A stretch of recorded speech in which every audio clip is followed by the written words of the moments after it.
and had learned, a long time ago, how to become invisible in a room full of people who saw her. Not the kind of invisible that meant safety. The kind that meant permission for others to say whatever they wanted, just loud enough for her to hear. Tonight was no different. The Ivory Gala stretched before her like a fever dream, all crystal chandeliers dripping gold light, champagne flutes catching reflections like captured stars, women in dark, shimmering gowns moving through the marble hall as though they had been born belonging to it. And stood just outside their circle, as she always did. Her cream slip dress was simple. Deliberately so. She had learned not to compete with them, not because she couldn't, but because they had made it clear, early and often, that her presence here was already too much.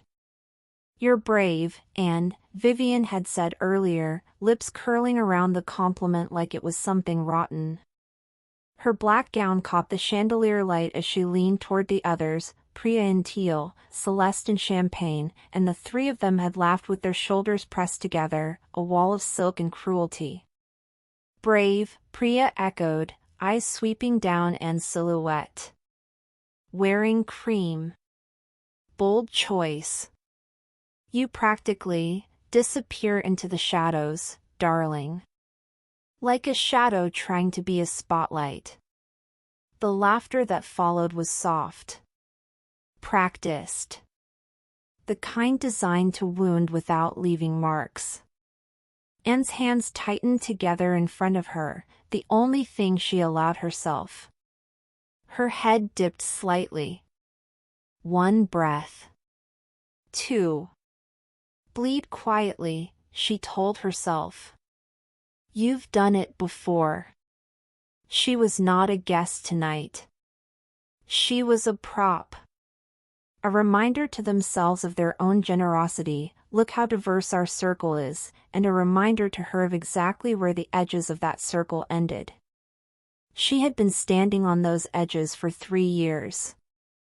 3 years of being the shadow in their photographs. The asterisk in their stories. The one they introduced last, laughed at first, and called friend only when it was convenient. She hadn't left because leaving meant admitting they had one. So she stood. Straight-backed. Jaw quiet. Eyes forward. She was a fortress that had learned to absorb its own damage. What she didn't know, what none of them knew, was that the night had not yet truly begun. Because at precisely 9:47 p.m., the grand doors at the far end of the hall opened. And every sound in the room stopped. Not the polite hush of someone important arriving. Not the ripple of recognition that moved through crowds for politicians or celebrities. This was something older. Something that bypassed the brain entirely and landed in the spine. The man who walked in wore a bespoke burgundy suit, black satin lapels, a red tie the color of something final. He was tall in the way that had nothing to do with height. Still in the way that made everything around him feel restless by comparison. His eyes moved across the room once. Unhurried. Absolute. Vivian straightened. Priya touched her hair. Celeste set down her champagne glass and turned her shoulders, that small, practiced angle women used when they wanted to be found. And didn't move. She was already invisible. She had nothing to perform. The man's name moved through the room in whispers before his footsteps did. Sam Kim. And somehow, through the crystal and the candlelight and the 100 people between them, his fathomless gaze found the one woman in the room who wasn't trying to be seen. It found Anne. And it stayed. Subscribe to see how this unfolds, and comment where you're watching from. I will love to say hello to you, just to know how far our story is going. Black Heart. The Ivory Gala was exactly the kind of place and had spent 3 years learning to endure. Not enjoy. Not belong to. Endure. The Harrington Ballroom on the Upper East Side of Manhattan had been built for people who believed beauty was a birthright. 40-foot ceilings, Italian marble floors polished until they reflected the chandeliers above like frozen rivers of light. Waiters moved through the crowd with the practiced silence of ghosts, ferrying crystal flutes of champagne to hands that barely noticed them. And noticed everything. She stood at the edge of the room, always the edge, never the center, her cream slip dress a quiet contrast against the grand opulence surrounding her. Her dark hair fell in long, loose waves past her shoulders. Her hands were clasped in front of her, the knuckles just barely tight enough to betray what her face refused to show. She had come tonight because Vivian had asked her to. That was the word Vivian always used. Asked, as though it were an invitation freely given, rather than a performance of charity carefully curated. As though Anne's presence wasn't simply the thing that made Vivian feel generous, a dark jewel in her collection, proof that her world was broad-minded. You clean up well, Vivian had said 2 hours ago, eyes moving over Anne's dress the way someone checks a table setting before guests arrive. Asterisk almost like you belong here. Asterisk. Almost. That word had followed and into every room she'd ever entered with them. Almost elegant. Almost poised. Almost enough. She watched now as Vivian, Priya, and Celeste migrated together near the champagne fountain, 3 women in dark, shimmering gowns, black and teal and champagne, moving like a school of well-dressed fish. Always together. Always laughing at something or someone, their voices low enough to be deniable, loud enough to land. And stayed where she was and called it dignity. She should have known they would find their way back to her. They always did. It was Priya who started it, she had a talent for it, that particular art of cruelty dressed as curiosity. She broke away from the other 2 with a fresh glass in her hand and drifted toward and like something casual, something unplanned. You look tired, she said first, tilting her head. Asterisk, are you sleeping? Asterisk. Anne smiled. The smile cost her nothing now. She had made it currency. Asterisk, I'm fine, thank you. Asterisk. Asterisk Asterisk Priya glanced sideways to where Vivian and Celeste were watching. Asterisk it's just, the lighting in here is very gold, you know? Very warm. And you, asterisk a small pause. A smaller smile. Asterisk you sort of fade into the darker corners. Like a shadow looking for somewhere to land. Asterisk. Vivian made a sound that was almost a laugh. She means you blend into the background, Celeste offered helpfully, as though that were a clarification rather than a doubling down. Asterisk the cream doesn't help. You'd think you'd know by now, certain colors just don't work on certain skin tones. It washes you out. Makes you look like you're disappearing. Asterisk. Which, Priya added, touching Anne's arm once with 2 fingers before pulling away, asterisk is a shame. You have potential. Asterisk. And stood perfectly still. The old and the one from 3 years ago, the one before she had learned to build walls from silence, would have flinched. Would have apologized for existing in the wrong shade, in the wrong dress, in the wrong room. This Anne breathed in once through her nose and let the words pass through her like weather. You are a fortress, she told herself. Fortresses do not apologize for standing. She excused herself quietly, took 3 steps toward the window, and looked out at the Manhattan skyline without seeing it. She did not cry. She had not cried in a very long time. Asterisk, if you're watching this right now, subscribe to our channel and comment where you're watching from. I want to say hello to every single one of you. Let's keep going. Asterisk. At 9:47 p.m., the grand doors opened. And felt it before she heard it, a shift in the room's pressure, the way a room feels before a storm announces itself. The hum of 300 conversations didn't stop all at once. It tapered. Thinned. Unraveled thread by thread until the silence that replaced it was something near to reverence. She turned. He stood at the top of the entrance steps, and the word that came to her mind was not handsome or powerful or even dangerous, though he was all three. The word that came to her was still. Sam Kim was completely, absolutely still. Tall, with the kind of lean strength that had nothing to do with display and everything to do with use. His bespoke burgundy suit fit him as though it had been poured over his frame, black satin lapels catching the chandelier light, red tie the precise color of something decided.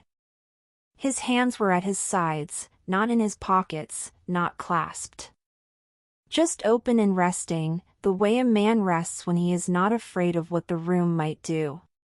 His gaze moved once across the ballroom. One pass. Slow. Absolute. The eyes of a man who had learned to count exits before he counted faces. Every woman near the entrance straightened. 100 small adjustments happened at once, shoulders, chins, the angles of necks. Vivian made a sound in her throat that Anne had never heard from her before. That, she breathed, asterisk is Sam Kim. Asterisk. Asterisk the Sam Kim? Asterisk Celeste whispered. Asterisk the only one that matters. Asterisk.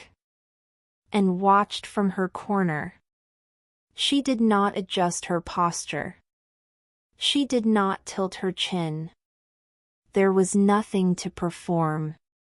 She was already invisible. She didn't notice, couldn't have noticed, that from the top of those entrance steps, one pair of fathomless dark eyes had already found her in the crowd. And had not moved. Vivian moved first. She always moved first. She cut through the crowd with the practiced grace of a woman who had been preparing for a moment like this her entire life, silk skirt slicing through clusters of people, hand already extended before she had fully arrived. Mr. Kim, she said, her voice dropping to that specific register she used for men she considered worth the effort. Asterisk Vivian Hartwell. I had the pleasure of attending the Seoul Business Symposium last spring. I believe we were at the same reception. Asterisk. Sam's gaze moved to her. Considered her the way a man considers a piece of furniture, not unkindly, simply without investment. Perhaps, he said. His voice was low. Unhurried. Priya appeared at Vivian's right shoulder, Celeste at her left. The three of them arranged themselves like a curated display, gowns catching the light, smiles calibrated to devastating. We've been hoping you'd make an appearance tonight, Priya said, head tilting just so. Asterisk the room needed something worth looking at. Asterisk. We were just saying, Celeste added, eyes moving over him with naked interest, asterisk that a man like you deserves to be surrounded by women who understand his world. His level, asterisk. There it was. The offer dressed as flattery. The audition dressed as conversation. Sam Kim listened to all of it with the patience of a man who had heard everything and been moved by very little. His expression did not change. His gaze, however, moved. Past Vivian. Past Priya. Past Celeste and the architectural perfection of their presentation. It moved to the window.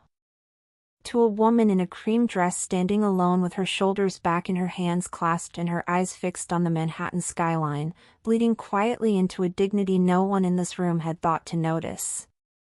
Something shifted in Sam Kim's face. Something small and specific. He took a step. Don't forget to subscribe and drop your location in the comments. I read every single one.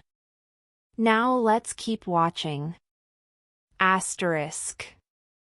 And heard the footsteps. She registered them the way you register weather, not with alarm, simply with awareness. The ballroom's marble floor telegraphed everything, and these footsteps were deliberate. Not the scattered rhythm of someone crossing to the bar or moving toward conversation. These were aimed. She did not turn. She had spent 3 years teaching herself not to turn toward sounds that might humiliate her. The footsteps stopped. Directly beside her. She turned.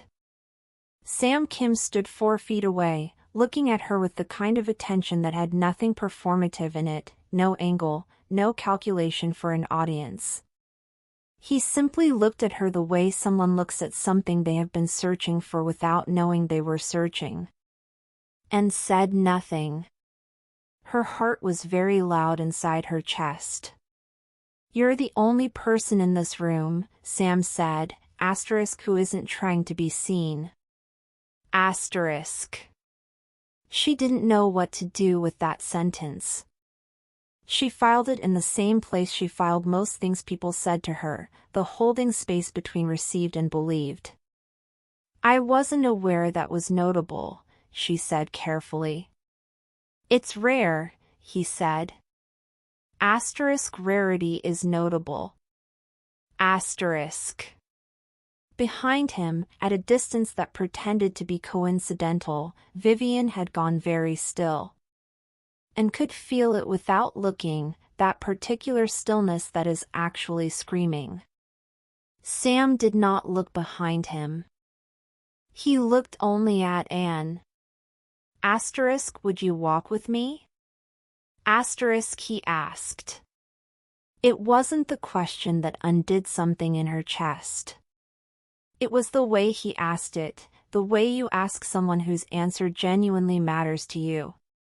Not a command dressed as courtesy. An actual question, directed at an actual person. And unclenched her hands. "Yes," she said. They had taken 4 steps together before Vivian arrived. Sam. She inserted herself in front of them with a smile that cost her something to hold. "I hope and hasn't been monopolizing you." She has a tendency to latch onto conversations she wasn't really invited into. A pause, deliberate, waited. No offense, Anne. The words were designed to detach. To remind everyone in earshot, and there were ears turning toward them now, the crowd sensing something, that Anne's proximity to this man was an accident of geography, not a choice of his. Sam stopped walking. He did not look at Vivian immediately. He looked at Anne first, a check, quiet and private, the way you look at someone to ask are you all right without using words. Then he looked at Vivian. When he spoke, his voice had not changed in volume. It had changed in temperature. "I chose to walk toward her," he said. She didn't reach for me. That distinction seems to be lost on you. Vivian's smile held, barely. "I only meant." I know what you meant. Asterisk, he said it without anger. Anger would have been a gift, something she could have deflected, reframed, survived. What he gave her instead was worse, accuracy, delivered with complete calm. Asterisk, you've spent this evening using her presence to perform generosity while treating her as furniture. I watched it from the door. Asterisk. The circle of nearby guests had grown without appearing to. Eyes cut sideways from champagne glasses. Conversations went quiet in concentric rings. Women like you, Sam said, asterisk, are very loud. But loudness isn't substance. You're empty vessels, all three of you. Polished on the outside. Nothing worth holding on the inside. Asterisk. He turned back to Anne. His hand touched her arm, just below the elbow, warm and steady. Asterisk, shall we continue? Asterisk, he said. And breathed out the 3 years she had been holding. Yes, she said. Asterisk, let's. Asterisk. Asterisk, subscribe right now and tell me where in the world you're watching from. I promise I will say hello to you personally. This story is just getting started. Asterisk. They found a quieter corner of the ballroom, a velvet alcove near the south windows where the Manhattan skyline spread itself out like something trying to impress. Sam reached into the interior pocket of his burgundy jacket. He produced a small black box, the kind with no branding, no ribbon, just a matte obsidian surface that caught the light like it was absorbing it rather than reflecting it. He opened it. Inside, set against ivory silk, was a ring. A single black pearl, flawless and round, set in a band of dark gold. It wasn't large. It didn't need to be. There was a gravity to it, the gravity of something that had been decided before this moment, not during it. And stared at it. I don't understand, she said quietly. Yes you do, Sam said. Asterisk, you're simply being careful. Which is reasonable. Asterisk. He looked at her steadily. Asterisk, my family has a tradition. When the leader of our clan chooses a partner, not a convenience, not an arrangement, but a true partner, they present this ring publicly. It is not a proposal for an audience. It is a declaration. An edict, in the old language of our people. Asterisk. He paused. Asterisk, it means, this woman is under my protection. It means no one in my world, or yours, touches her without consequence. It means she stands at the center of what I build. Asterisk. You don't know me, and said. I know what I saw from the door, he replied. Asterisk, I know what it costs to hold your chin up in a room that is actively trying to take it from you. I know what kind of strength looks like silence. Asterisk, his jaw shifted. Asterisk, I've been looking for that kind of strength for a long time. Asterisk. The room had noticed. Of course it had. 300 people with nothing more important to do than watch the most powerful man in the room open a box in front of a woman in a cream dress who was trying not to shake. And looked at the ring. She thought of 3 years. She thought of almost, she thought of standing at edges. She extended her hand. Sam Kim placed the black pearl ring on her finger. A sound moved through the ballroom like wind. They stepped out onto the terrace just before midnight. The city below them was relentless in gold, taxis and streetlights weaving a net of light across the dark grid of the streets. Up here, the air was cold and clean and the sounds of the gala were muffled to something distant. And stood at the railing and looked out. The ring was cool and solid on her finger. She kept not looking at it.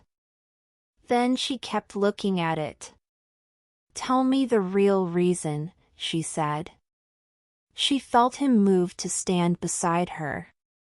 "I told you the real reason," Sam said. Asterisk, you told me the poetic reason. Asterisk, she turned to face him. Asterisk, I'm not asking you to perform for me. I'm asking you to be honest. I've had enough performance to last several lifetimes. Asterisk. Something in his expression opened. Not wide, he was not a wide-open kind of man. But enough. My mother, he said, after a moment. Asterisk was mocked for 40 years. She married my father when she was 22 and spent the next 4 decades being told by his family, by his colleagues, by the world that occupied his world, that she was fortunate to be there. That she should be grateful. That her silence was her rent. Asterisk. He was quiet. Asterisk, she paid it. Every day. She held her chin up in rooms that tried to take it from her, the same way you did tonight. And I watched her do it, and I was a child and I could not stop it. Asterisk, his voice did not change. The steadiness was the grief's container. Asterisk, she died still paying. Asterisk. And said nothing. She understood, with the precision of someone who had lived a version of the same story, that this was not the moment for words. The strength you have, Sam said, Asterisk, was forged in the silence they forced on you. I recognized it because I watched it built, slowly, in someone I loved. Asterisk, he looked at her. Asterisk, I am not rescuing you. I want to be clear about that. You were never drowning. You were simply surrounded by people who told you the water was air. Asterisk. I know the difference, and said quietly. I know you do, he said. Asterisk, that's why I'm here. Asterisk. They returned to the ballroom at 12:15. The first thing Anne noticed was that the energy of the room had changed while they were outside. It had the particular quality of a crowd that has been waiting for something, a held breath stretched across 300 people. The second thing she noticed was Vivian. She was standing near the entrance, and beside her were 2 men in dark suits, not waitstaff, not security. Something else. They had the neutral, unhurried manner of men who carried instructions rather than weapons, and they were speaking to her very quietly. Vivian's face was a color Anne had never seen on it. Priya and Celeste stood slightly apart from her, each holding their phones with the stiffness of people whose screens have just delivered bad news. And glanced at Sam. His expression told her nothing. Which told her everything. Asterisk, what did you do? Asterisk, she asked. I made some calls while we were outside, he said simply. Those calls, and would learn later, had been 4 in number. 1 to the Harrington Ballroom's board of directors, 2 of whom sat on investment committees Sam's company had seated significantly. 1 to the editor of the city's most influential society publication. 1 to the head of the charitable foundation that Vivian used as her primary vehicle for social capital. By morning, Vivian Hartwell's standing invitation to the Ivory Gala's annual circuit would be quietly rescinded. Priya's sponsorship deal with the foundation's junior board would be reviewed and found wanting. Celeste's column in the Society magazine would discover, with regret, that her services were no longer required. None of it was loud. None of it was dramatic. It was simply done, with the precision of a man who understood that the most effective reversals happen below the surface, in the rooms and boardrooms and inboxes that the glittering ballrooms of the world depend on to exist. And watched as Vivian looked across the room and found her. For once, Vivian said nothing. For once, she was the one who looked away first. And unclenched her jaw, slowly, all the way. She hadn't realized how long she had been holding it. We are almost at the end of this chapter. Subscribe right now so you never miss a single moment of this story. And drop your country in the comments. I am reading every single one. Sam drove her home himself. Not in a car sent ahead. Not with a driver. He drove, a black car moving through the quiet of the city past midnight, and then sat in the passenger seat with the black pearl ring on her hand and the city lights crossing the windshield in long gold lines. "You'll need to know some things," he said. About my world. About what this means, practically. I know, she said. It isn't always a gala, he said. More often it is boardrooms. And silence. And people who are afraid of me testing whether you are afraid of me too. Are you asking if I'm afraid of you? He considered this. Yes. And looked at the ring. She thought about the 3 years. The edges. The almosts. She thought about a woman she had never met who paid silence as rent until she couldn't anymore. No, she said. I'm not afraid of you. Something in his shoulders released. Barely visible. Present. He reached into the center console without taking his eyes from the road and produced a single item, a small pendant on a dark chain, a disc of black jade carved with a seal she didn't yet recognize. This is the symbol of my family's empire, he said. Every person who carries it is known, in every room in every city we operate in, as someone under the protection and authority of the Kim clan. He set it on the console between them. I've given it to 2 people in my life. My father. And my mother. A pause. I want you to have it. And looked at it for a long time. I don't speak your language yet, she said carefully. Your world. Your rules. No, Sam agreed. But you will. He glanced at her briefly. You are very good at learning the rules of rooms that weren't built for you. Imagine what you can do in one that was. She picked up the pendant. It was heavier than it looked, the weight of something real, something that had existed before her and would exist after her, something she was now being trusted to carry. She held it in both hands and felt, for the first time in 3 years, not almost, not nearly, not you have potential. She felt chosen. Not rescued. Not collected. Not performed at or over or around. Chosen, deliberately. By someone who had seen the whole of her and decided she was worth the weight of his world. The city moved past them in lines of gold light. The ring was cool on her finger. The pendant was warm in her hands. And looked out at Manhattan, the same city that had watched her disappear into its edges for 3 years, and felt something she recognized, finally, as the beginning of something. She was fluent now in a new language. One that had no word for almost. One that started with Empress.